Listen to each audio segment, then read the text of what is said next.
successful, we aim to give them credit, and the first program that we're aiming for is a Diploma of Arts, brackets open courseware. So in effect, open courseware has the potential to become another mode of delivery. Just like to say a little more about those things. In effect, it allows students to choose from the smorgasbord of courses that are available. So we're not trying to create engineers or doctors or specific vocational degrees in this way, but we are trying to give students an opportunity to experience higher education in a way that they choose the courses that they need or that interest them. So open curriculum is one fundamental of that. This is just our review of open courseware as a site.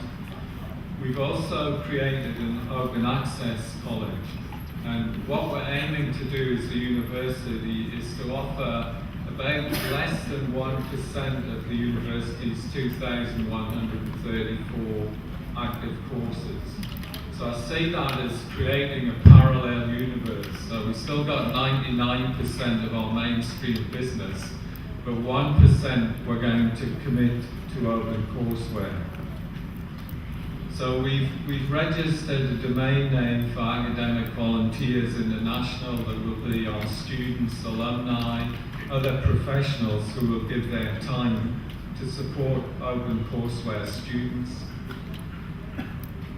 We also need open assessment. So the fact is that we can't do this, without charging a fee. It's the one area where I think we've got to retain credibility, and people can't just do assessment. They need to do equivalent assessment of the university, but at the payment of cost recovery only.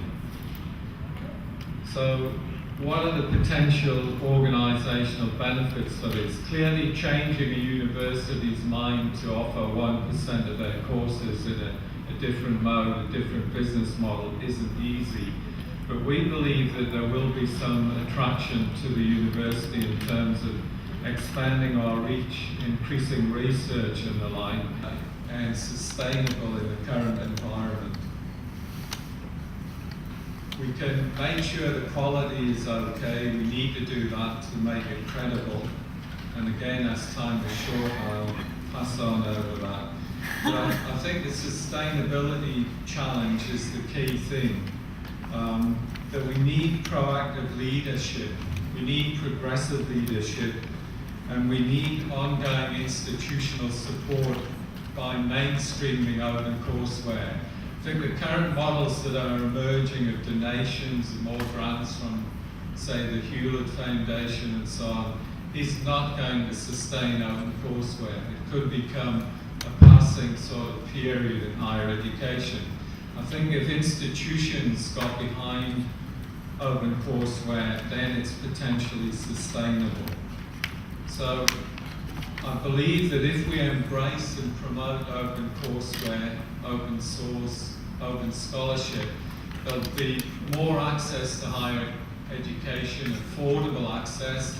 It will create more economic activity, which will increase the demand for higher education. And it will help sustain higher education in the future.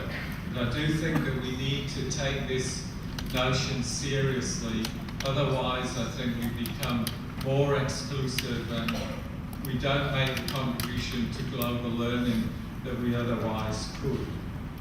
So the last comment I have is that if we think about global learning and interpret it in terms of affordable access to higher education, will it just remain a universal aspiration of more and more people? Or will it be a universal ex-aspiration? Unless we change our models, we're not going to increase capacity. Is it possible to have a universal reality of global learning with affordable access to a much larger group of students than we currently serve? I think all you need to do is keep an open mind about that issue. And the last slide is drawing on a quote from Marshall McLuhan saying any new technology environment creates a totally new human environment.